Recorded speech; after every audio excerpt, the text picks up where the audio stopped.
Just because the past didn't turn out like you wanted it to, doesn't mean your future can't be better than you've ever imagined. Good evening and welcome. This is Face the Nation. We are in the immediate aftermath of a presidential election. It was a hard-fought battle. The people have now decided. We have the 7th executive president of the Democratic Socialist Republic of Sri Lanka, that is Gotabaya Rajapaksa. To discuss about what is going to happen in the next few months, next few years, in particularly the next 5 years, we invited 3 guests to the studios this evening. Joining us tonight on the show is Indranjit Aponso, Senior Lecturer, University of Colombo. Also joining us tonight on the show is Asoko Besekara, Director of Transparency International Sri Lanka, and also joining us this evening on Face the Nation is Lassel De Silva, Senior Public Servant. Let's start off tonight's show with Lassel De Silva, Senior Public Servant. Mr. De Silva, if I don't talk about the past, reflecting a little bit about what happened in the run-up to the presidential election, I don't think it would be fair because you sat on a different camp. Very quickly, if we can know, what really happened? Was this result expected, a landslide victory, 1.4 million votes? It's quite a significant number, isn't it? I think it was really not the kind of results that we had predicted. But whatever said and done, we knew that it was going to be a tough election because, you know, there were 2 contenders from the 2 major parties. And we were one, again, not being able to have the necessary funds, all that, you know, with us to go around the country. Whatever said and done, people probably may have felt that they should vote somebody who will definitely win, because when we went to places, we found they were saying that they wanted to vote a candidate who was going to win. Probably whatever it was predetermined, I don't know. And there could have been reasons also why the people were so determined. Let me also just say it this way. I think the 2015 government was selected with a huge mandate to go into corruption, restore law and order, and a lot more. Ms. De Silva, you're talking about a mandate. Let's talk about the numbers. You know, in 2015 presidential election, Maithripala Sirisena won by approximately around 400,000 plus votes. Yeah. However, Gotabaya Rajapaksa wins the election with over 1.4 million votes. So the need of the people is very or abundantly clear, isn't it? Yeah, because, you know, if you go step backwards again, go further back, you know, go and consider the elections of Mr. Mahinda Rajapaksa in 2005. I think it was just a marginal thing, 50.25, you know. So naturally, this was a huge victory when it comes to the present president. It was 52, and whereas, you know, Sajid got only about 48 in that range, 48.99. So whatever said and done, the figures, it's so huge. It's 1.3 million. You know, in the past, we have never seen such a huge victory. Even when it came to 1977 elections, Georgia Wardena, because they said it was parliamentary election, that it was a huge victory. But unfortunately, even there, it was not that huge, right? But this time, people had voted so much, you know, all over. Thank you very much. Thank you very much, Mr. Lassel De Silva, Senior Public Servant. We, of course, in the first round, will be reflecting a little bit about the past, and then in the second, third, fourth, and fifth rounds, we'll be focusing more or lessly about the way forward and where Sri Lanka will stand in the next 5 years. We don't have a crystal ball in front of us to decide as to where Sri Lanka will be heading, but giving some direction to it to understand where the country will be in the next few years is quite important. So we now move to Indranjit Aponso, Senior Lecturer, University of Colombo, to talk about the economics as well as what happened at the elections. In your opinion, Indranjit, what really happened? People wanted a change, that's for sure. People wanted a non-politician to be elected the president. That's also very evident. In your opinion, what do you think really happened or transpired? Well, the present election is a manifestation of, I would say, two fronts. One is the economic front, the other is the security front. And in that respect, people wanted someone who could deliver both at the same time. And if you look at the economic front, there was a crisis brewing over the last several years. And this crisis was a kind of a self-created, in my opinion, despite the fact that the global economic scenarios should have been exploited to the maximum, and the last government was in a very good position to do so. But for some reason, of course the reasons are pretty clear to many of us and to people as well, and they simply realized that it was a lost half a decade, and that created a lot of anger and frustration in the minds of people all across, educated, average people, daily wage earners. Everybody felt that they have been marginalized wholesale as a result of this total neglect. With that at the same time, all of a sudden from somewhere a security issue crops up, and that was the final nail on the coffin, and that really sealed what people should be betting on. They have set their minds. But it was a progression. If you go back to the local elections, there was a mandate given to the opposition, to a party that was just created. It's historical in Sri Lankan context that a party that has been just created, having created such an impression within such a short notice. So this again, at that time, was the mishandling of the economy that was, in people's opinion, was on the right direction. And when this was not delivered, there was a kind of widespread anger.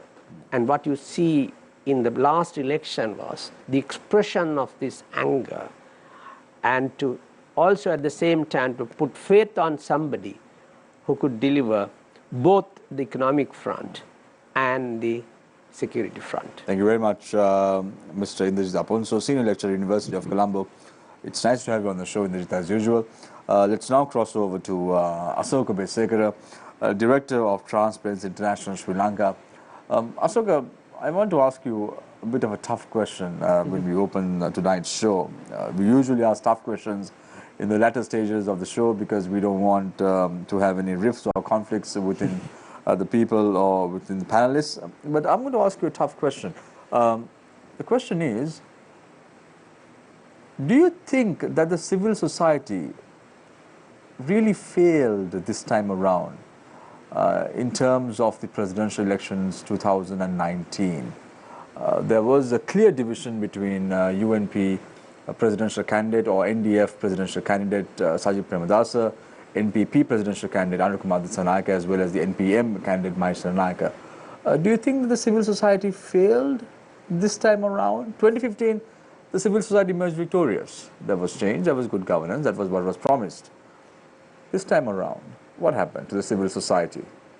Well, I mean, I think I can't speak on behalf of all of civil society, but I mean, as an election monitor, I think the one thing that I could say is that certainly this last presidential election and the way in which it was conducted, I think is something that as a country we can be sort of quite proud of.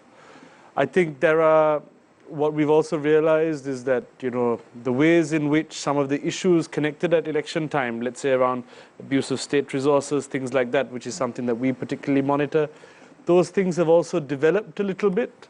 And we need to sort of start looking at some of these areas like giving of jobs and what does that actually cost? Those sorts of things need to be looked at. But on your specific question around whether it's a failure of civil society, I mean, I don't think this can be sort of really sort of cast as a civil society problem. I mean, from my perspective, I mean, I think we had two candidates who both had some serious positives and some serious negatives associated with them.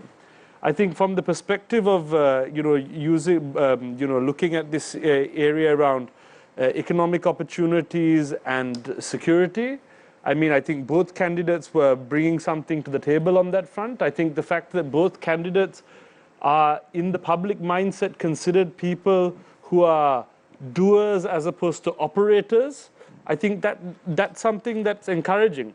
I do, however, feel that the result of this presidential election, whichever way it went, is not going to necessarily be the promised land that this country is searching for. And I think we will need to be patient. And I think that's going to also come from the changing of society, not only by just the reshuffling the leader and having all the same people around them. Very quickly, your time is running out, but I just want to ask one final question. A 20-second response would be ideal, Asoka.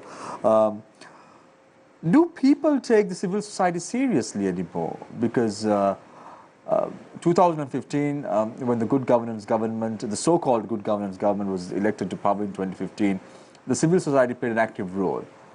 Do people of Sri Lanka take the civil society serious anymore?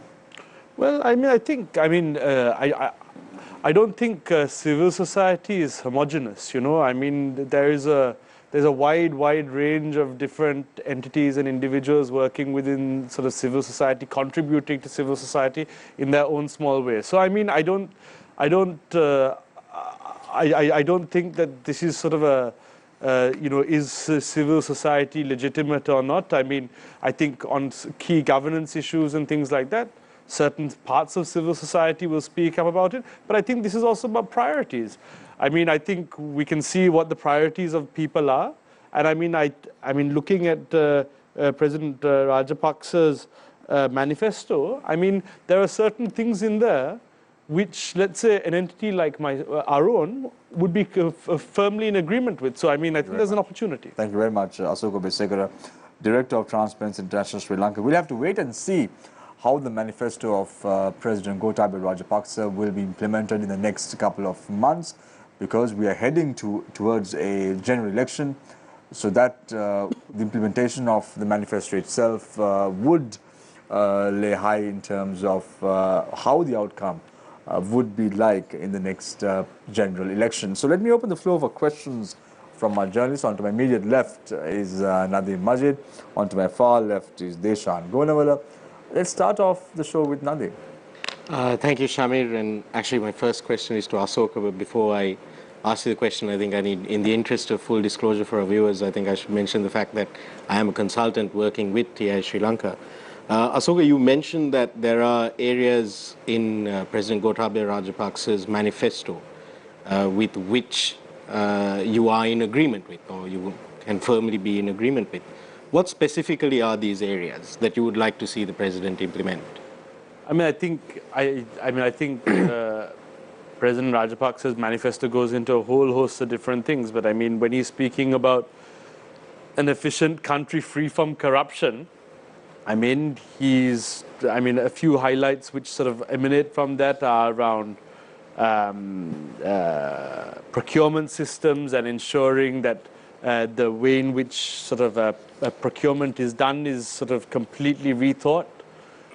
He's highlighted areas around whistleblowing within the state sector and protecting those who uncover wrongdoing. He's spoken about the need to bring in campaign financing regulations. I mean, I think that last point on campaign financing regulations, I mean, is essential. I mean, I think we all can all agree that, let's say, leading up to the general election, there are lots of people who will be taking the financially illogical decision of contesting. Why do people want to take that financially illogical decision? shouldn't we know the financial interests that support people in being able to do that? So I mean, it's essential that some of these sorts of commitments, especially around campaign finance, are taken forward. Because I mean, if they're not taken forward at this juncture right now, there'll be another 5 years or more before this discussion really catches any momentum again. So I mean, I think some of those things. But considering the fact that, take President Maithripala Sirisena's 100-day program, there are still promises left over from that 100-day program that are yet to be implemented 5 years later, let alone 100 days. Given the track record of politicians and their manifestos which are put forward at election time, can the public really be optimistic about President Gotabaya Rajapaksa implementing any of these, serious governance reforms that are mentioned in his manifesto? Well, I mean, that is for the public to call for, and for the media, civil society, the public at large to hold the government accountable too. I mean, I think when we look at President Sirisena's manifesto, I mean, there were very, very ambitious things which were completely left aside. But there were certain key things which were also brought forward. So, I mean, let's hope that some of these things are really prioritized. That I mean, President Rajapaksa has really anchored himself on this area around being a technocrat and trying to do things differently and wanting to use technology where possible and all of these things. So, I mean, the proof of the pudding will be in the eating. Mr. Aponso, from an economic perspective, you're talking about how, President Gotabaya Rajapaksa is promising certain economic reforms which will maybe bring prosperity to the country. But in the meantime, I'd like to bring your attention to some allegations that were raised by the former non-cabinet Minister of Economic Affairs, MP Dr. Harsha De Silva, who claimed today that the Shakti Rice program that was initiated to break the oligopoly of rice mill owners has been suspended, and that the supermarkets are again flooded with the products of the oligarchs.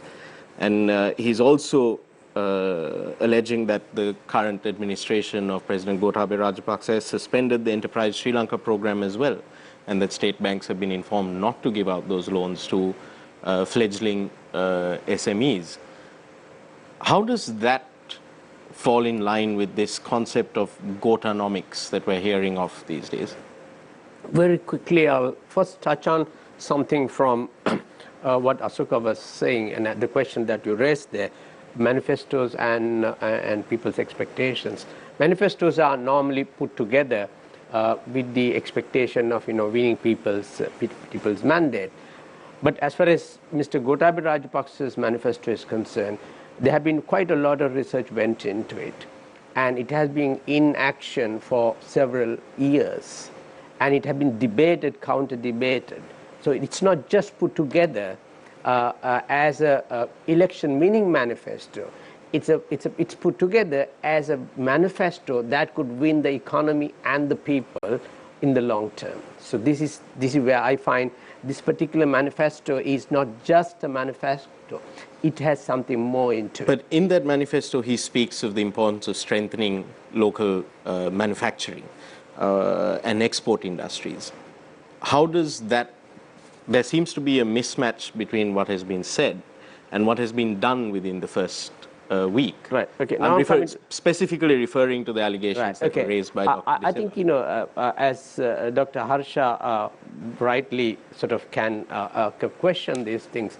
But if you look at what has been happening under Harsha's times, it was all kind of scattered, inconsistent kind of economic policies. Even if something you may say that it is good, but it is not well connected with the whole program, and that is why they failed miserably over the last 5 years.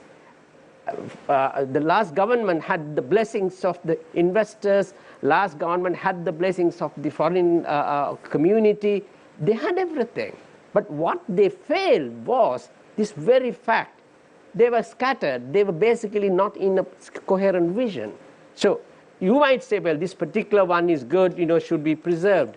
Well, there is a different solution to that. And it will come with a holistic program. It's not just to say that there is, okay, this particular one is this. By the way, enterprise program was put together with the election in mind. Nadim, we have a question from one of our viewers who are watching the show tonight. I'll pose a question to Ashok, and then I'll give you an opportunity to pose questions from Mr. De Silva as well as Apunso again, Mr. Indrajit Apunso again. Ashoka, Shamindra Ferdinando from The Island newspaper wants to pose a question to you. He says, in terms of the Right to Information Act, you requested from President Sirisena and Prime Minister Ranil Wickremesinghe about the asset declarations. So, and you did not get it. However, he wants to know whether the TISL will seek the same from the new president and the Prime Minister. Yeah, so I mean, we have already sought it.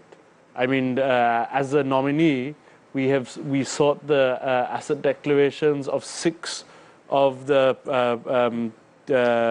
for lack of a better way of putting it, 6 of the main candidates at the last election, at the presidential election.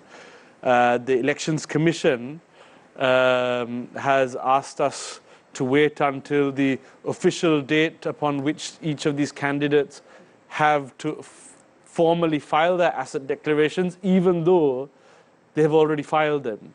So I'm not quite certain as to why we have been asked to wait, but anyway, we've requested that information, and we are going to continue seeking that information under the Declaration of Assets and Liabilities Act. On the other matter regarding the former Prime Minister's asset disclosure, which was where there is an order of the Right to Information Commission for the Presidential Secretariat to release that information, that is now before the Court of Appeal. But maybe this is an opportunity for the Presidential Secretariat to now consider whether they would actually like to release that information now. Because I mean, you know, I think in the spirit of full disclosure and getting that sort of information out into the public domain, the Presidential Secretariat continues to have that same information in sort of privy to them, and they can release that. Ashoka, do you find the response, or to phrase it more correctly or more realistically, the resistance from the Elections Commission of Sri Lanka regarding divulging the asset declarations of the presidential candidates, not just the 6 that you requested for, but all 35 candidates? Do you find it strange on the part of an independent commission that was put there to ensure transparency and accountability? I think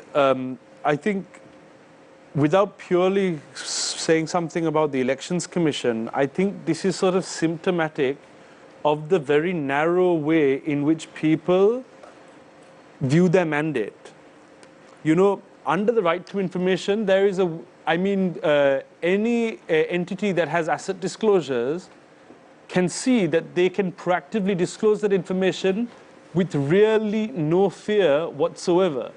But I think one of the challenges, and I think this is almost a generational challenge, you know, I mean, actually, you know, if you have been spoon-fed on closed government practices your entire career, hoping for people to be open government champions is sometimes a little difficult, you know. So I mean, I think that's it's a challenge there. Mr. Lassil Silva, a quick question to you as well on a similar subject. Now, we had before the election, we had the former spokesperson for President Gotabaya Rajapaksa, Mr. Milinda Rajapaksa, who was here and said that, you know, candidate Gotabaya Rajapaksa at the time would make his asset declaration public.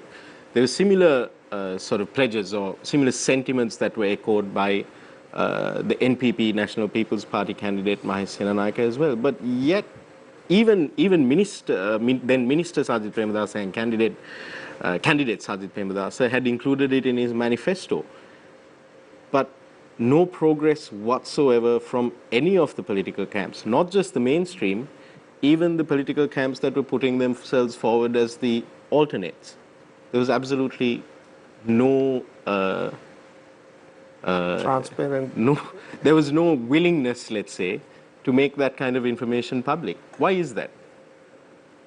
Yeah, very good question, because, unfortunately now, Ashok also mentioned whether the commissions, they have really not been able to give all that due to, I think, some problem or whatever. Now, my problem is what I'm trying to tell you, how independent are these independent commissions, It is a very sad story, because in the last several years, we have experienced in the public sector, people, the public officers are not in a position to carry out their duties independently. Now, we know even last few days we have heard of transfers and all that.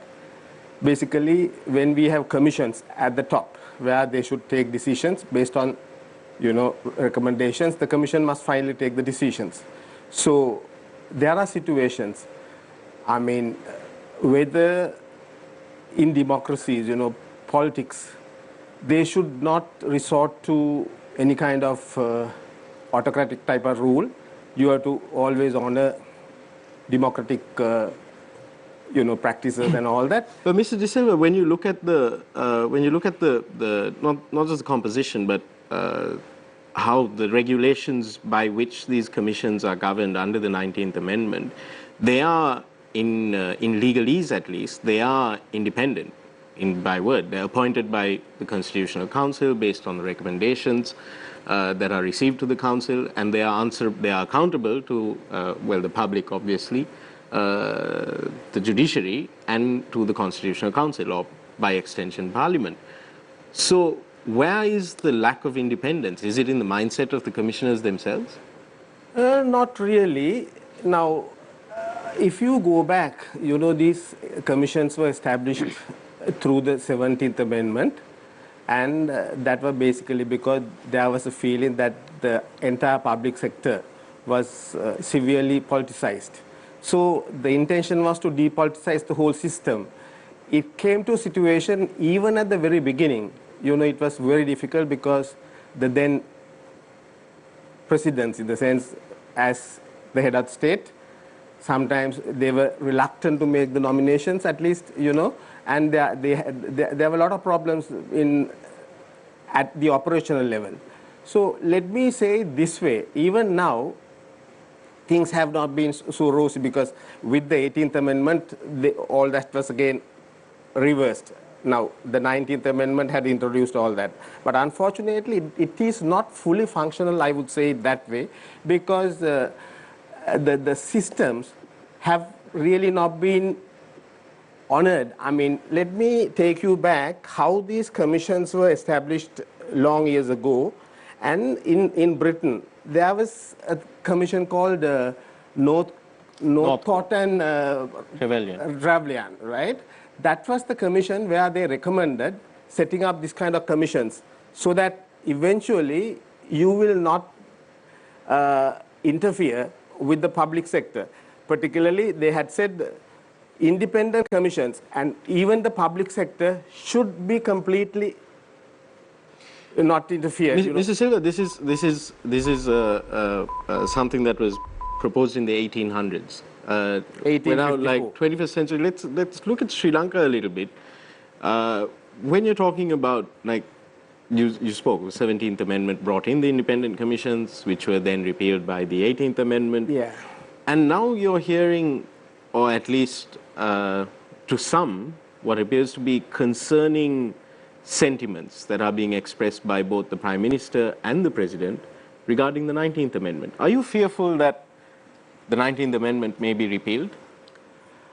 There are certain shortcomings in the 19th Amendment. I believe those amendments need to be introduced, but I don't think it should be repealed, because, whatever said and done, there are certain requirements where it will have to be modified to a great extent. Because I have a feeling, now, the President, there is a school of thought that the President's powers have been removed.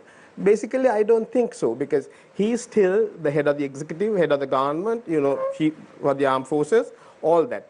Now, and when you say that there are shortcomings in the 19th Amendment, maybe I agree with you on some of those, maybe I don't.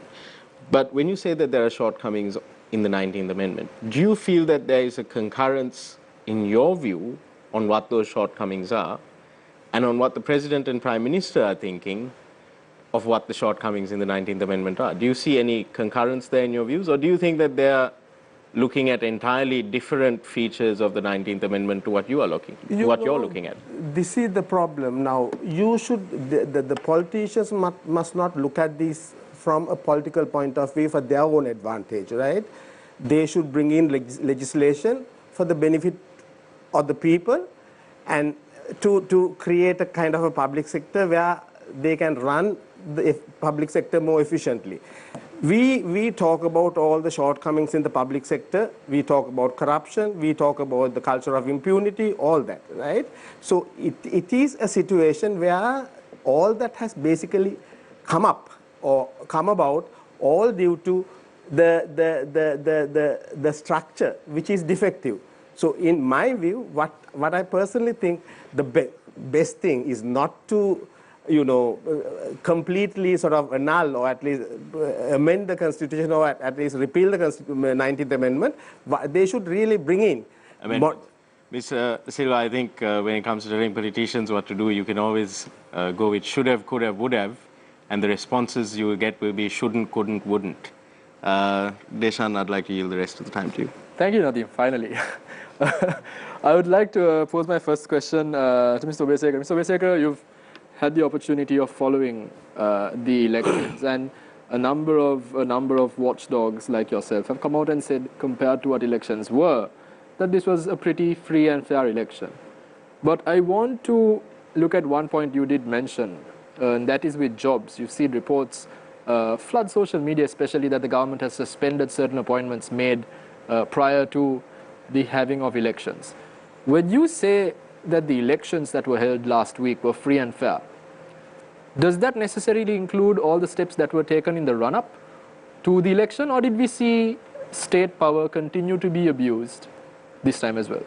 So, I mean, I think in light of the fact that our focus at election time is on the abuse of state resources, I mean, from across the country, we had sort of 112 complaints, 88 of which were verified. And I mean, each of these things can be quite serious in and of themselves. Mm-hmm. And if anyone wants to go and take a closer read through of them, if they go to tisrilanka.org/PPPR, they can sort of see all of the different complaints that we received and the things that we have sort of forwarded on. But I think one thing which I would sort of say is that the way in which we can really ensure that elections are free and fair are in actually ensuring that the letter of the law is implemented even after the election. So I will just highlight one thing. There's something called Article 104 GG of the Constitution. This constitutionally enshrines the fact that if a direction of the Elections Commission is violated, there can be a 100,000 rupee fine and/or 3 years of imprisonment. Now, I think one of the issues in monitoring elections and the abuse of state resources is that people feel that if they're not prevented from doing it, then they'll do it and then and then they'll never be held accountable. So I think what's essential going forward is that the Elections Commission take on the responsibility, which they've confirmed that is a responsibility that they have, to ensure that those who have broken their directions are held accountable under this constitutional provision. And that is essential because there needs to be a really loud message that any abuse of state resources or any breaking of a direction of the Elections Commission actually has consequences. Mm-hmm. That is the only way in which we're going to ensure that this is a trend that will continue and we'll see a lowering of the abuse of state resources going forward. But Ashoka, the problem is, let's say the Election Commission does take action against the executive for making a mistake or violating election laws per se. However, based on the current constitution of Sri Lanka, we saw that happening with the D.A. Rajapaksa Museum case. You can't hold any indictments in a court of law against the executive of the country. So what is the point of having such regulations and then not being able to implement them if you can't take action against the executive of the country? What is the point? Yeah, I mean, I think I would say that this presidential immunity, which is also weakened after the 19th Amendment, I mean, is one aspect. But there are lots of others who are complicit when it comes to the abuse of state resources. I mean, there are politicians, there are other senior bureaucrats that sign off on these things. And I mean, a little bit like how we've seen in the past as well, the senior bureaucrats being held to account for the abuse of state resources. I mean, it's essential that the Elections Commission takes that forward, because that is going to be the area where people can start building trust. Because it's not only after the election is finished that we say, okay, right, it's all done. Now let's carry on with our lives. No, it's essential that the Elections Commission keeps pushing away. It's not something that's being called on for them, but it's essential that they do it to actually build further faith in our entire electoral process. Now, we saw when you take a look at the election manifestos of the respective candidates, both the main candidates had a bag of goodies to offer the people. But let's now take a look at the election manifesto very closely of the elected president, that is Gotabaya Rajapaksa. Let's talk about the economic front. Free fertilizer to be given, and the expenditure to the government, if that happens, is 45 billion Sri Lankan rupees. VAT reduction from 15 to 8% would reduce revenue by 425 billion rupees. Scrapping payee and bringing down the income tax level from 24% ceiling to 14% ceiling is also going to reduce government revenue. With all this in mind, how important is the next 4 months going to be for the elected president? Well, now even these figures mentioned are actually worked out looking at a kind of economic mechanism that will generate a certain revenues on the other side of the equation as well. For example, revenues, for example, are collected as a percentage of the economic value being created. And if you can revive the economy within a short period of time, some of these expenses are going to be managed without a serious problem as we see now. Besides, take for example pay. What it does is, pay taxes have kind of created, not only pay taxes, taxes in general over the last regime. It has created a heavy tax burden on people.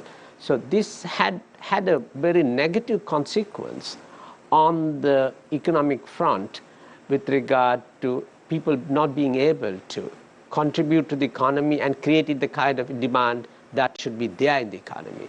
So in that sense, these expenses are, though looking somewhat out of touch with, from a fiscal point of view, you will remember fertilizer subsidy is for production.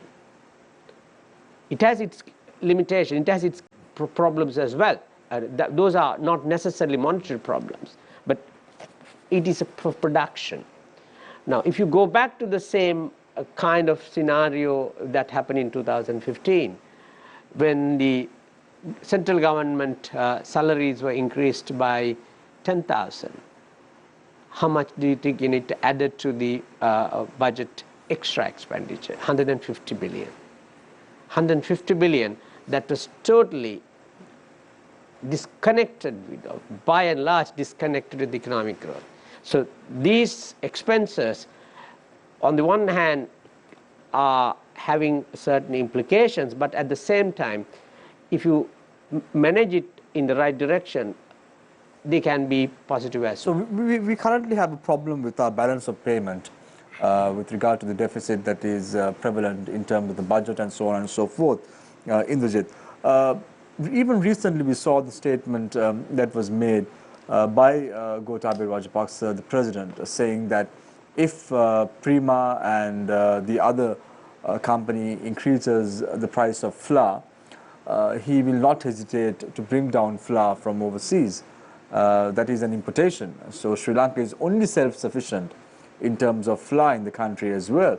So by doing such activities, how is it going to negatively impact things like the balance of payment, finding the money, paying foreign dollars to outside parties and losing them on importation, because we know exports are the way to go forward if the country is to be taken to the next level or have an upward trajectory in terms of the country's economy. How do you see such statements? I think, if you look at the manifesto, this manifesto has a very, very specific character. This manifesto has the national economy, and it is bringing agriculture, and also it is connecting agriculture with manufacturing. This is genius. From my point of view, we never thought that way. We looked at agriculture as a separate sector, manufacturing as a separate sector, and most of the manufacturing has been with regard to even the garments, for example. The net export earnings in garments is not that massive, but tourism is the same thing. But if you do look at it, if you can create manufacturing and which are very indigenous, which are very nation-based, you are talking about a much bigger impact on the economy.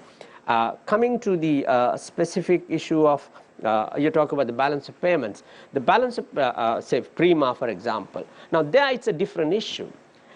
In economics, we say there is monopolies who are basically controlling the whole market, and under the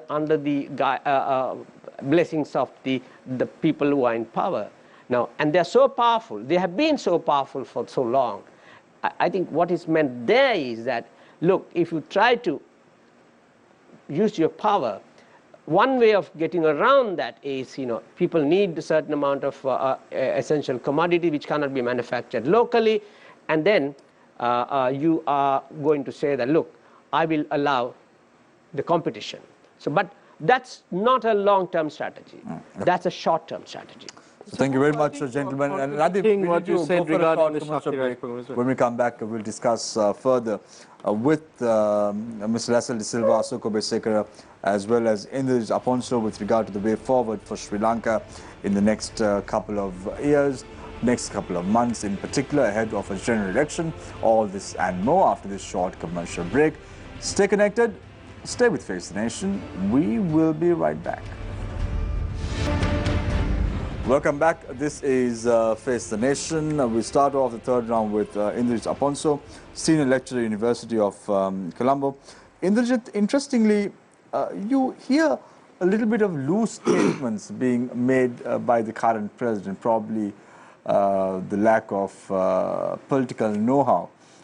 Being a civil servant for some time as a defense secretary, now being the head of state, probably is not giving him room to understand the geopolitical issues that the country is facing. We saw a statement being made to the Indian media today by former defense secretary and the current president Gotabaya Rajapaksa. He says that the Chinese port sell-off or for the 99-year lease will be renegotiated. And then we saw a statement being made by President Mahinda Rajapaksa to the Indian media saying that India is our closest neighbor. Statements of this sort, how do you view this? Because we are talking about FDIs at the end of the day. So who is going to pay this $1.1 billion back to the Chinese government if this is to be renegotiated? Does Sri Lanka have the money to do so? Or is it just a statement that is made to please India? Because we know on the 29th of November, just a couple of days from now, President Rajapaksa is due to visit India as well. How do you view such statements? I think you got to take this in context. I don't see that this is putting India, favoring India against or giving up on China. These are two different players. China is a capitalist, foreign investment, resource-rich country which is extending its hand on the economic front. China doesn't have much of a political mandate or political expectations with Sri Lanka, whereas India has. And in my opinion, India is going to shield us from the pressures from the West. This has been the case in the past as well. You know, when the war was on, it was Indian support that gave us the shield to prevent anything that could have come from the West that would have prevented. It is fair to say that, because you saw China and Russia are the only countries that has a veto in the UN Security Council, and most often than not, China and Russia vetoed most of the proposals that were put forward by the United States with regard to war crimes and also human rights violations in the country. So India was not in the equation at that time. It was China and Russia that was in the equation, isn't it? Well, if you look at this whole global sphere, I mean, vetoing is just one aspect, you know, when it comes to the Security Council, you know, but then there is a whole gamut of other areas, you know, where the Western powers can influence a country like Sri Lanka. So that's one. Second is, I think that India considers Sri Lankan friendship of high value. And Sri Lanka would like to reciprocate on that. So it's mending the fences and creating the new dialogue will definitely provide the kind of situation for Sri Lankan economy and Sri Lankan government to focus on the economy without worrying too much from the pressure. Already there are pressures from the West. Very quickly, who does Sri Lanka want? Sri Lanka wants China with money to come in, or it wants India to have the political mandate over Sri Lanka? Very simply, both. Both. It wants both. Otherwise, you can't survive. Thank you very much, Indra Japonso, Senior Lecturer, University of Colombo. I now move my attention to Mr. Leslie De Silva, Senior Public Servant. Mr. De Silva, interestingly, prior to the election, we saw social media being flooded with various kinds of posts. You saw both main candidates were being criticized by individuals. However, right after the presidential election, we see somewhat of a self-imposed censorship that's going on in the social media sphere. I don't know why that is, but we saw a similar sentiment right after the 2009 election as well. There was self-imposed media across the board. So you try to figure out now, are we heading back to that era once again, where the press is going to be suppressed, there is self-imposed censorship in social media, and so on and so forth? Are we seeing that now, or are we seeing the footprints of it? Let me say it this way. I think the president must be fully well aware, basically, what went wrong during the past, during the period from 2005 to 2015, right?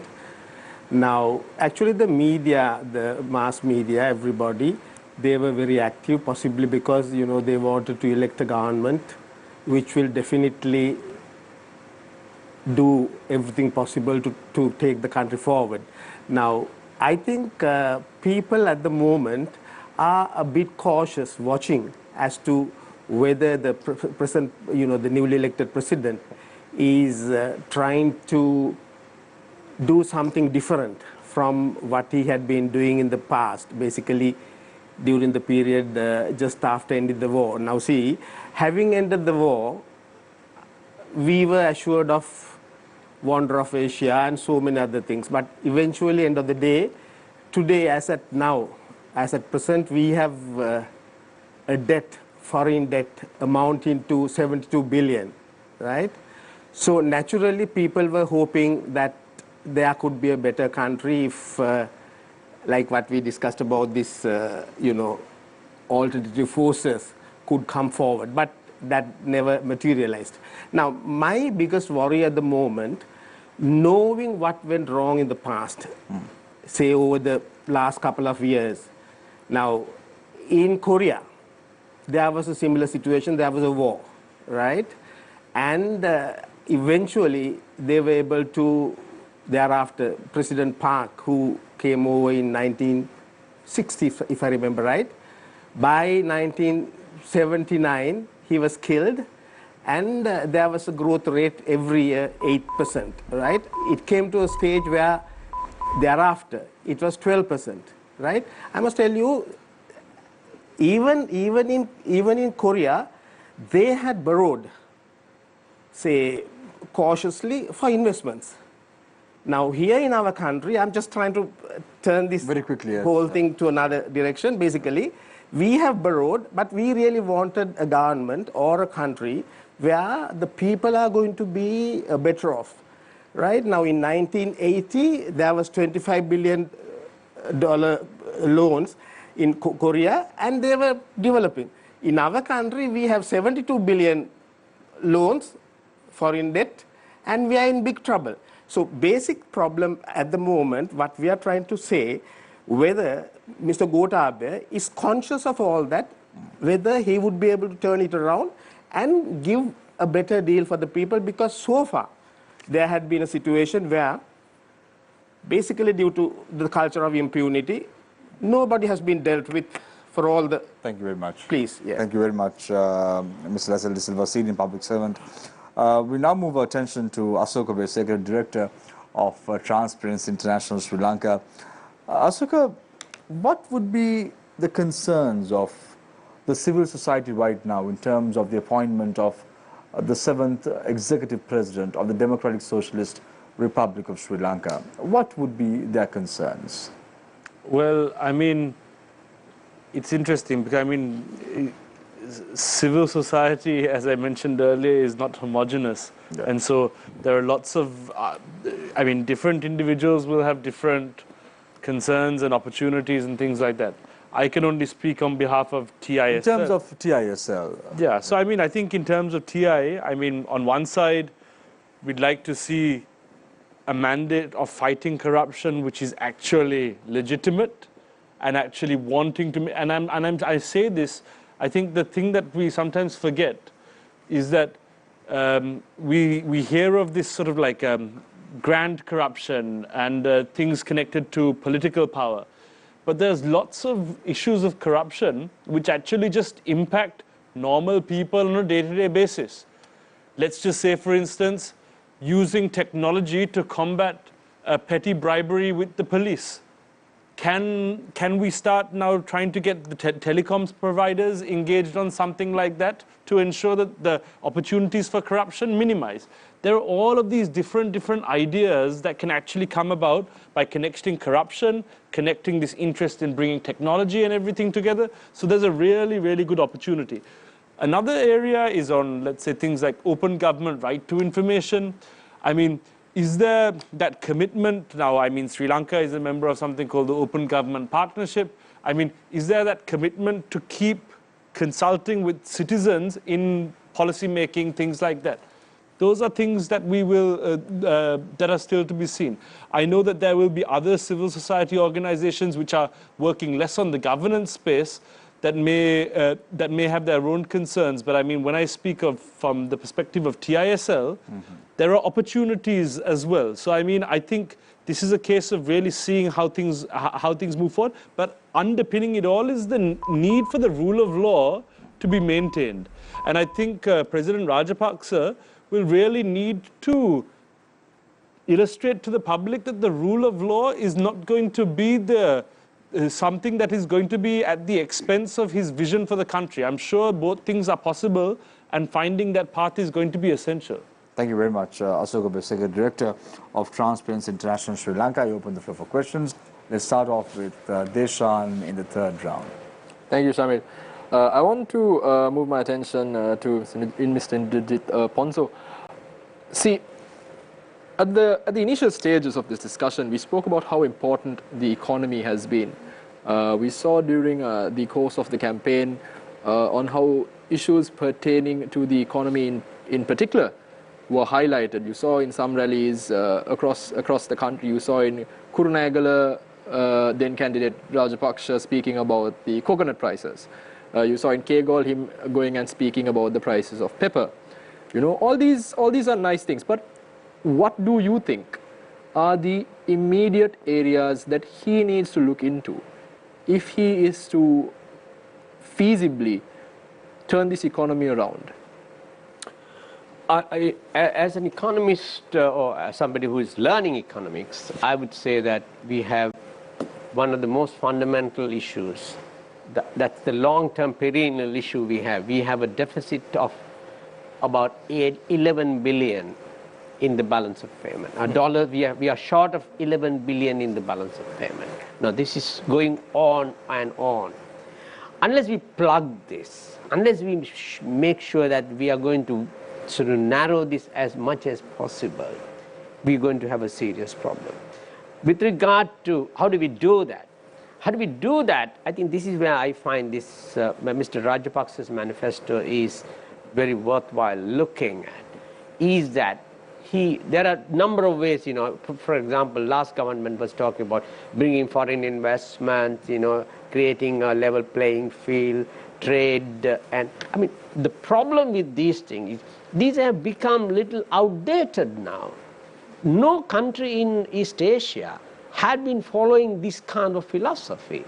They were mainly looking at a partnership with the government, where the government is running a very professional management system and mobilizing the local resources, natural resources, and revitalizing the national entrepreneurship from very small manufacturer, very small producer to the large producer. When you look at this in that way and giving them the facility, the way that it can be turned around, there's definitely a prospect. So if you really look at the way Mr. Rajapaksa has set himself out over the last few days, you can see there are some soft things, you know, which we have taken for granted. There's nothing we can do about. But he has simply addressed them. We might say, you know, for example, he says, okay, I'm not going to have my picture in his office. We might think, well, that's a very simple thing. It's not a simple thing. It gives a very strong message across. Look, I mean business. It's happening right now, isn't it? Yeah, but you know, in my view, having served the public sector for 30 odd years, actually, I'm not happy with that alone.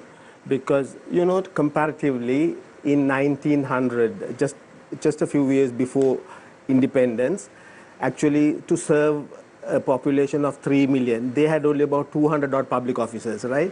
It's 1.6 million. And during the last 10, 15 years, from the day that Mr. Mahinda Rajapaksa also came in, actually the public sector employment has gone up. And when you make that gap bigger, naturally there's going to be, you are an economist, I don't know, but all what I know is all that is inflation. It has caused a lot of problems, right? My way of looking at it is basic requirement, whether in turn, whether we are serving the general public to the best of our ability with this kind of public servants, right? Unfortunate situation is Mr. Gotabaya Rajapaksa has something really more, I mean, something bigger. He will have to address all those issues. The biggest problem right now see, when you look at you said about increasing revenue and all that, right? We have a population of, say, 21 million. Unfortunately, taxpayers is only 12 lakhs, out of which 10.5 are all, you know, pay tax files. My biggest problem is all that will have to be rectified. Laws will have to be straightened because, like what so you're saying all this is a facade. Yeah, you know, you have to look into all those.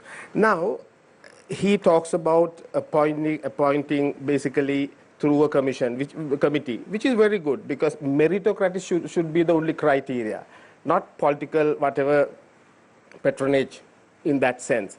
My suggestion, if he means business, I hope gradually he will sit down and improve. No, but how do you think it's going to affect in the long run? Because we saw right after the 2015 general election, individuals like Arjun Ranathan was saying he wanted to appoint his brother to the Ministry of Ports before, and then we saw him being appointed to the Ministry of Petroleum Corporation as well when the portfolio switched. Do you think that President Gotabaya Rajapaksa can do that change he's envisaging to achieve? Because there is a lot of baggage. When you see the cabinet of ministers who were appointed, the 16 members, one thing was evident. There is baggage that he has to carry. To be fair by him this time, you have to select someone from the present lot, right? Actually, there is a problem right now whether he is going to give nominations to the same lot with such a lot of heavy baggage. If he is really keen, I think he will have to give nominations to people so-called, without any baggage, who can definitely deliver goods. Let's wait and see how he is going to react. My biggest problem is now Petroleum Corporation. If I remember right, some 101 billion rupees lost, last year. Now, Electricity Board. For the last, from 2015, altogether for several years, it's 113 billion, right? This year, estimated loss is 139 billion in 1 year. So these are the areas where he will have to look into, and if possible, what is he going to do? How is he going to do all that? Is he going to, end the culture of impunity and take, say, all those responsible officers to task, right? And deal with even all those parliamentarians who have really had, have a lot of baggages, say, behind whatever. Now, biggest problem right now, all those issues will have to be addressed within the next couple of months, just prior to elections. Then only you will be able to see basically what he is going to do, right? Asoka, new regulations are being discussed about even now. We saw Prime Minister Mahinda Rajapaksa making a statement at the Finance Ministry today, said that new laws will be brought forward to protect this civil servant. And such statements are very encouraging, especially when you're discussing about a next general election where there are 1.6 million voters who are serving the state sector. Again, is this a bag of goodies again presented in front of the people, or do you think such statements will bear fruit in the next couple of months? Yeah, well, I mean, I don't really know. The statements that were made today, I mean, I'm not, I don't know very well exactly what was said today. However, I mean, I think I agree with Mr. De Silva in that the choices that have to be made over the coming few months are going to be really, really crucial. And it will also show, it will really illustrate the good faith and bona fides of a lot of what President Rajapaksa has said. The one thing which I would really like to see going forward is to actually also start seeing some of the younger, very capable people who are in parliaments. There may be some others who join at the next general election, being given an opportunity of really steering the country forward. I think the one thing that we really have to start realizing is saying that someone has 40 years of experience. We have to start realizing that is not necessarily some fantastic credential for why someone should be given a responsibility going forward. You need to bring new people into the fold, give them the opportunity. The fact that someone is 40 years old and has never been in cabinet before, that doesn't mean that they shouldn't be in cabinet now. I mean, everyone has to start somewhere. So, ensuring that sort of responsibility is given is going to be key. Just to interrupt, on that same point, now you saw in the previous government, the United National Front, the Yahapadana government, you saw a lot of these cabinet positions occupied by very senior members of these political parties. Yeah. And you saw, young blood be given non-cabinet ministries, state ministries, people like Dr. Harsha De Silva, who society has come to accept as intellectuals. They were given non-cabinet ministries, whereas ministers who have, senior citizens in the parliament were given cabinet portfolios. Criticism was directed, but you didn't really see that change. Do you think realistically Gotabaya Rajapaksa coming from a non-political background to a certain degree at least, being an administrator, do you think he alone, even if he wanted to, has the capacity to walk in and say, look, I'm going to change things, I want good people, I want young people in, or will there have to be some sort of bargaining and some sort of middle ground reach? What's the reality? What do you think? I mean, I think the reality is that there will certainly have to be compromise, but I think looking at how the next general election is approached is really going to illustrate. I mean, and obviously we have to see what the outcome of that election would be, but I mean that will be the real bellwether of the looking forward. You know, I mean, obviously for the interim cabinet, many things have to be dealt with based on the individuals who are there. But I mean, going ahead, I mean, like actually, even sort of quoting from the manifesto itself, it says, in order to deliver on our future development promises, we will ensure that the new cabinet of ministers will be appointed through a proper assessment of their skills and competencies. So, I mean, you know, looking ahead, I mean, that's, you know, that is going to be a crucial thing. Mr. De Silva, I want to come to you, and moving forward, there is a discussion on having new faces, competent faces in Parliament. There doesn't seem to be potential for electoral reform before the general election, at the moment at least. It's likely that we'll go in for a preferential voting system again. Why is it, or what does it take for professionals, for intellectuals to come into Parliament? Are we expecting, or are these people expecting to be put on a red carpet and invited in? Isn't there a requirement that they also develop these skills necessary? Because, you know, there's Sri Lankan politics is not quite Westminster politics as yet. You know, you have to be able to deal with the Game Miniha and win their trust over, and also come into Parliament and do what professionals and intellectuals do. Do you think, if people are serious about changing it, even coming from a party that recommends an alternate force yourself, you supported one at the presidential election, do you think that the candidates that are being put forward or intend to come forward need to find that middle ground, need to do that reaching out? Because at the last presidential election, the candidate you supported, I know and you know that the projected result you expected you did not get. Is it because you failed to do that, and how important is it to do that? You know, the political culture that is there on the ground is something that these two seasoned political parties have eventually created, right? Yeah. However much good people want to come in, you know, the 14th Amendment, right? 14th Amendment was introduced in order to bring in the so-called, say, professionals. But that was a real crookish thing, I would say it that way. Why? Now, the 13th Amendment was to establish the provincial councils, right? Actually, having established the provincial councils, then comes in the 14th Amendment to increase the composition of Parliament, which was really wrong, right? What they should have done was reduce the composition of Parliament.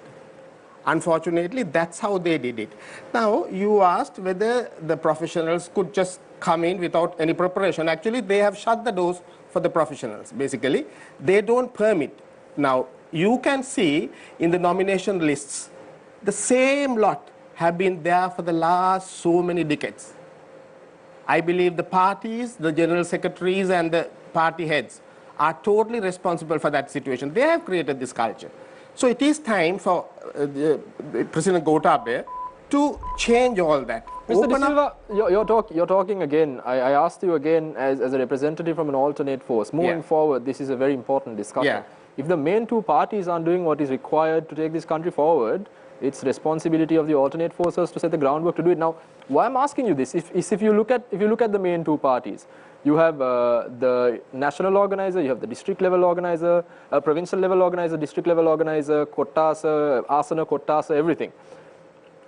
These alternate forces, they're new, they're growing, they probably don't have the capacity as yet to do it. Right. But if you are genuinely looking to win an election, rather than just make some noise and come a distant third, you need to commit to it, which is why I'm asking, how important is it, if we are genuinely looking at keeping the political class accountable, that the professionals and intellectuals that want to get into politics come with the intention of setting up these groundworks moving forward? I must tell you, it is not the fact, it is not a thing where the professionals really want to come and enter into politics. We really hate.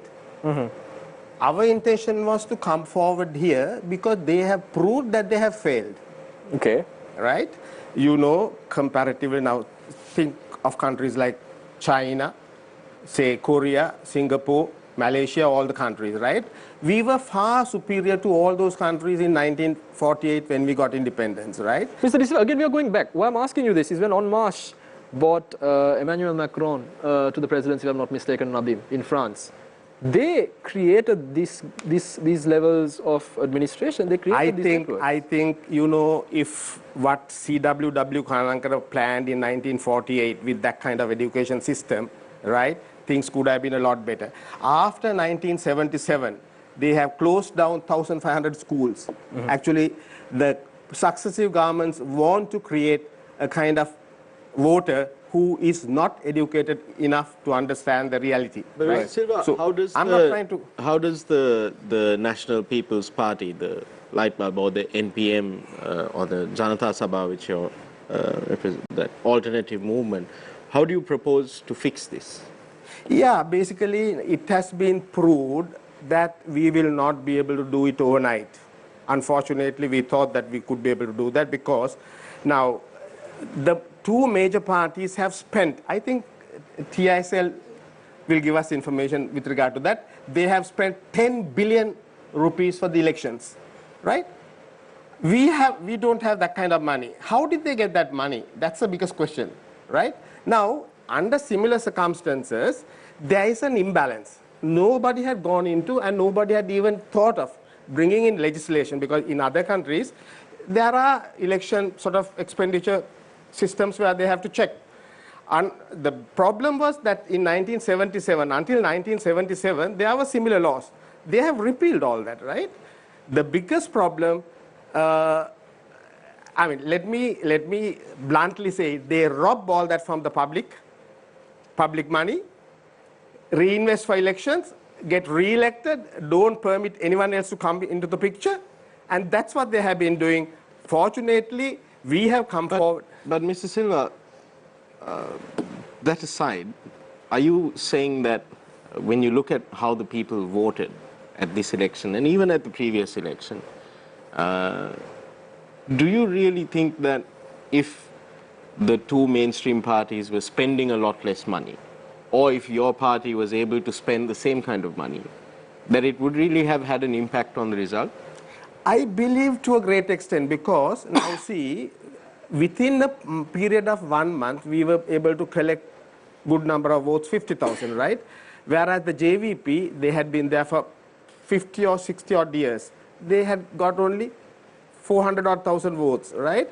Naturally, if we had all the money, we would have gone all over. We could have gone right around the country and done all that. But unfortunately, we couldn't do that because a limited period, no money. The maximum that was possible to, you know, get 50,000 votes.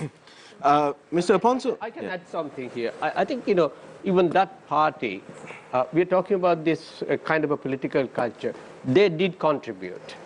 I think winning election is one thing, but creating a force, creating a slogan, creating an environment where even the mainstream parties to think, look, we can't go on this basis, that's where the difference comes. You know, I think we have to get out of this thinking. Winning election is the ultimate expectation. That's one. And second one is even the president, just president being a neat guy, clean guy, doesn't mean the whole country is going to be neat. You have to create this culture across. I think that is where the leadership comes. There are good people, but good people does not necessarily mean they are good leaders. Mr. Aponso, I want to ask you something with relation to this, but I want to look at it from an economic perspective. Now, traditionally, again, this is, I feel, an important thing going forward. Traditionally, the Sri Lankan voter, if you look at rural areas, has been heavily reliant on financial incentives to vote. I think in Sinhalese you say, "Takaramata chande denawa," and that kind of culture, you know, and in certain places in this country it still happens.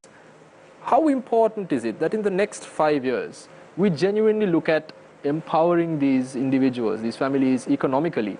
And how important is that economic base if you are to look for a culture change on a wider level? Deshan, I had to disagree with you at the opening statement. You said, people had to be given takarang and other things to give their vote. If that is the case, how did SLPP made a huge comeback in the local elections? It was not takarang or anything. Even they didn't have even candidates. Those candidates are basically unknown entities. And they created the slogan. They created the kind of a mission which people accepted. I think we should not ridicule the people to think that, okay, people have to be given these kind of handouts. Well, handouts are important to a certain extent to certain segments of people, but that's not what is going to give you as the winning wicket. Winning wicket is where you make a convincing point to the people. Now, coming to the specific issue of economics, I think the Sri Lankan society, we have a literacy of 90-odd%. Now, people say, well, that literacy is useless. It is not useless. It is very important. Go to other South Asian countries. What literacy does make a difference to Sri Lanka is not found in those countries. Go to Dhaka, go to India. We are a country where people understand their values, people understand their rights, and they're very vocal. They communicate with each other. So in that context, there are two things that the Sri Lanka needs to have. One is the rulers have to make the pie bigger, and it has to be done fairly quickly and an equitable manner. Second, make the pie available and accessible to a segment of the people. If that is not the case, look 1977. When 1977 Jaya Jawadana government came in, they made the pie bigger, but they didn't make the access available to people. As a result, you had three insurrections in this country, brutal insurrections. Those are the lessons we have learned.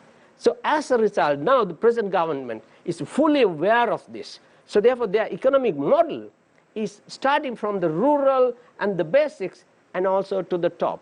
This is what I find. This particular manifesto is rather unique in that sense, and that's going to deliver. And on the other hand, I quite agree with you. The baggage, there's a huge baggage of old politicians. I tend to think this way. If you don't manage, even the professionals are a baggage. We think professionals, educated, they are clever people. They are not clever people. There are some very ordinary people who are very clever people. What matters is creating a right environment so people are given the task, make them accountable, deliver the goods. If not, get out. And if you have a system like that, you will see very clearly this country is going to progress. People understand things. People know exactly what they want. If this government does not deliver, their days are numbers as well. Yeah. Were you surprised when Dr. P.B. Jayasundar was appointed as the President's Secretary? Now Dr. Indris Kumaraswamy has tendered his resignation as the Governor of the Central Bank, so that position will also feel vacant in the month of December. So were you surprised in any way when Gotabaya Rajapaksa made such appointments? Okay. First of all, I have been talking to Dr. P.B. as well many times. He's one of the cleverest public servant officials in this country. I would say cleverest. And over the last several years, he has been engaged in the grassroots level work of people as well. So what you have in a person like Dr. P.B.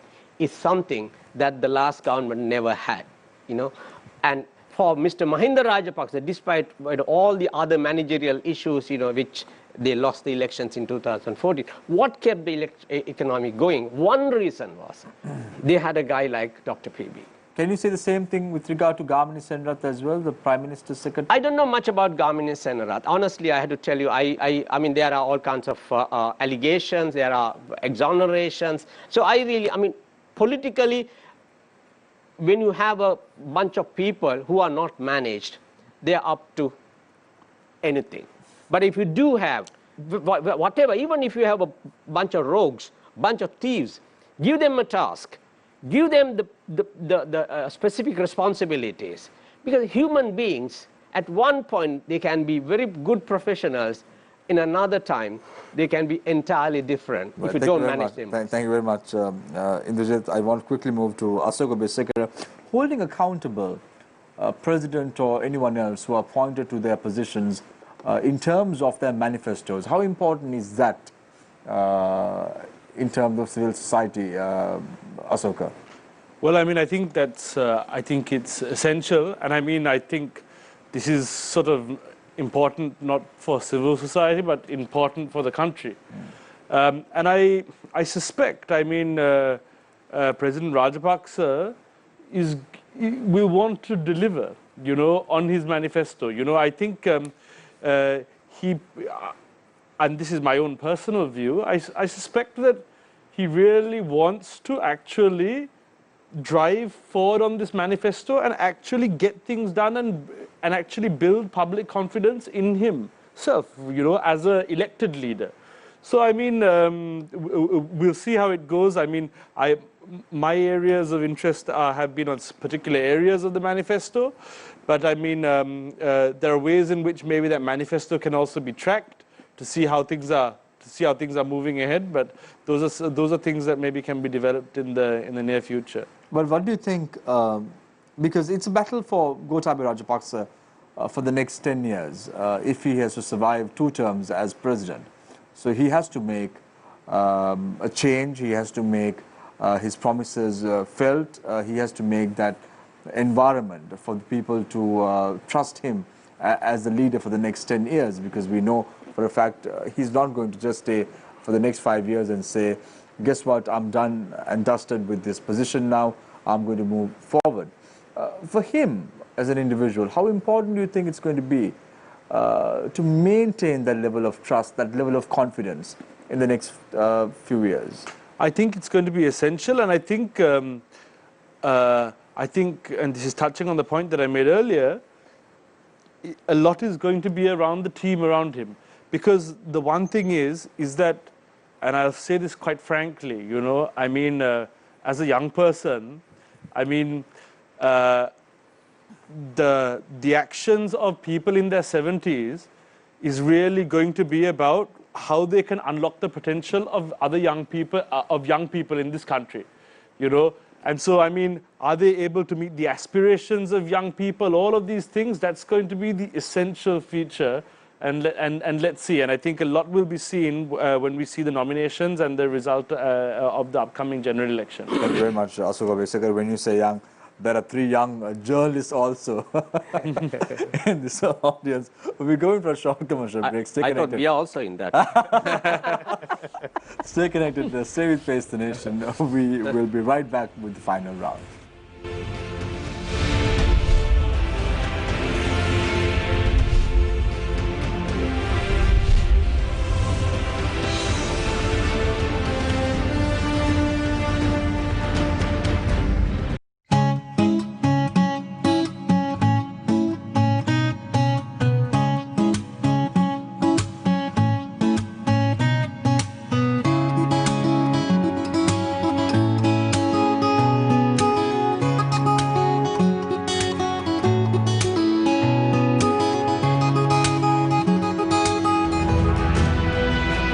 Sunrise Melodies සතියේ සෑම දිනකම උදෑසන 5ට.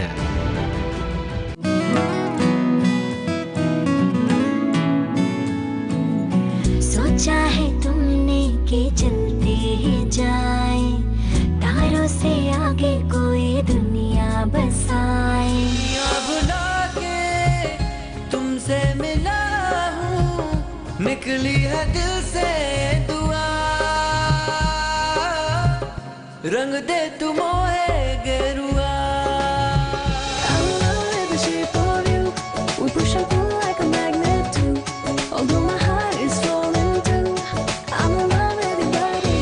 है अपना दिल तो आवारा, ना जाने किस पे आएगा।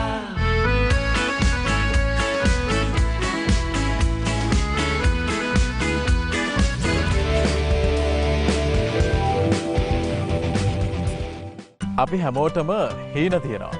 මේ හීන එකිනෙක හැබෑවෙන්න අපි හැමෝගෙම ජීවිත ලස්සන වෙනවා.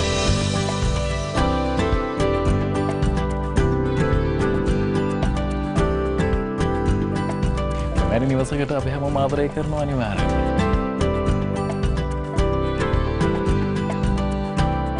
මේ පහන් නිවස ජීවිතයේ සොඳුරම තැන, හමුවන තැන.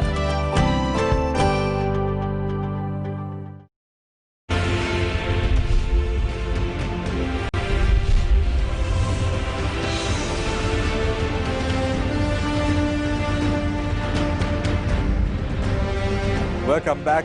This is Face the Nation. We're in the final round. We'll start off the final round with Ashoka Besekar, Director of Transparency International Sri Lanka. Ashoka, in terms of accountability, in terms of transparency, how do you think the next few years is going to unfold for Sri Lanka? Well, I mean, I think we have to see. I mean, let's hope that the ambitious agenda of the president really can drive this sort of openness that he speaks of in his manifesto, you know, around public procurement, you know, having open procurement systems and things of that nature. I think the commitment to digitizing and bringing technology in is actually a strong one. And actually, well, let's see. I mean, there's a really good opportunity there.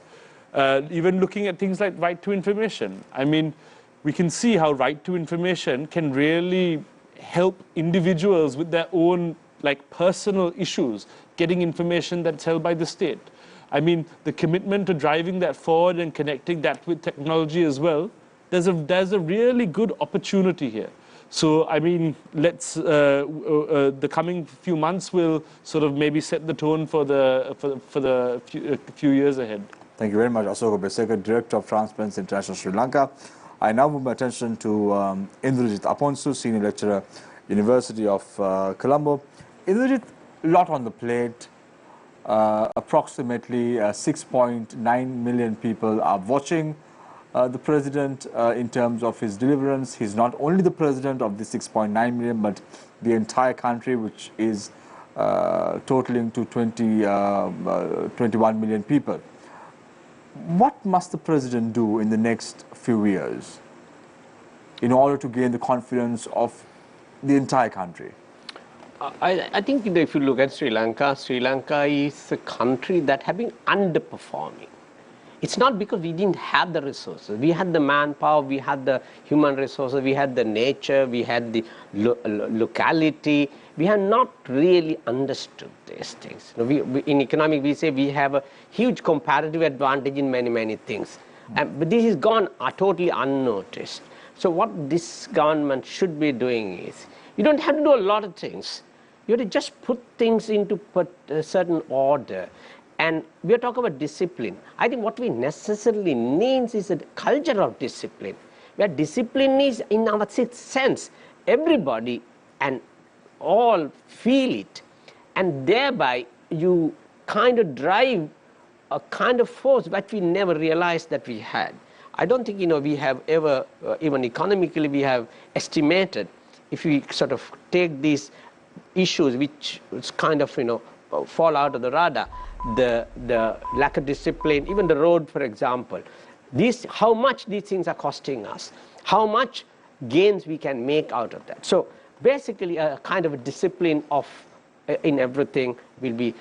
Thirdly, we have, I think the Sri Lankan entrepreneurs have an enormous potential now, and they can unleash this potential provided government basically creates the right partnership with them. Thank you very much. And if that is the case, and the last, you got to create the education, a kind of education which will be creating leaders and innovators. Thank you very much, Indrajit Aponsu, Senior Lecturer, University of Colombo. We now move our attention to Mr. Leslie De Silva, Senior Public Servant. Mr. De Silva, some lessons were learned from this presidential election. One of the lessons is that, do people really want an alternative in the country, or are they going to stick to the two main political parties? Having said that, we all know that even Mahesh Saranayaka at this very forum said, if in the event the result is not going to be in the favor of the NPM, they will contest the future election also, that is a general election. He did not rule that out either. Under his leadership, they will be contesting for the general election as well. I'm trying to figure out what's going to happen then. I think 50,000 you votes. said the right. 50,000 votes. No, I Can they believe, make a? Can they make an impact? you know, it has proved that there is a need. Actually, 50,000 is not a small amount. 50,000 is not a big amount. But we know, according to what we gather, there is a lacuna. The country wants a change, and a country needs a change for the better. Especially the youngsters, they say they have no opportunity from the rural level even to contest elections, and they are really frustrated. They have told us that not to give up this battle. Why? They feel that, like what you very correctly said, over a period of time, you know, youngsters have fought 3 wars, actually, once 30-year endless troubles, such a huge war, and then 2 insurgencies. Actually, most of the issues pertaining to the reason why they wanted to take up arms have not been resolved even to date. Most of the burning issues are still there. My contention is, it is a government that should be humane, right, which can address the issues, burning issues of the masses. That would definitely help strengthen the whole situation. We really want a democratic country where we honor principles, all whatever, you know, say ethical standards honored. The biggest problem right now, what we have at the moment in the country, they have promised everything, but we are yet to see whether they will fulfill all that. Eventually, if they are in a position to fulfill all that, basically, I believe we will not be needed. So let's see what's going to happen, but our people are not going to give it up. So next 4 months is going to be quite crucial. Yes. Thank you very much, Mr. Lassel De Silva, Senior Public Servant. Thank you very much, Indrajit Aponso, for joining us this evening on the show. Asoko Besegara, as well as Lassel De Silva, for joining us on Face the Nation tonight to discuss the immediate aftermath of the presidential elections 2019. Thank you very much, Nadim. Thank you very much, Deshan, for joining us on the show tonight. It's quite early to predict what the president would do and how things would transpire in the next couple of months, next couple of years. But it's going to be a crucial time for the Sri Lanka Pujana Peramuna as well as the United National Party. We just heard that Ranil Wickremesinghe will serve only as the leader of the party in the coming few weeks or so. That is what the party General Secretary hinted. We are yet to see what transformation will happen in Sri Lanka in the next couple of months as well as next couple of weeks. I leave you tonight with a quote, as I always do, remembering Sri Lanka at heart, remembering you, our loyal viewer, at heart, remembering the future prospects of Sri Lanka at heart. Dear past, thank you for all the lessons. Dear future, are we ready? Fair to think about. Take care and good night.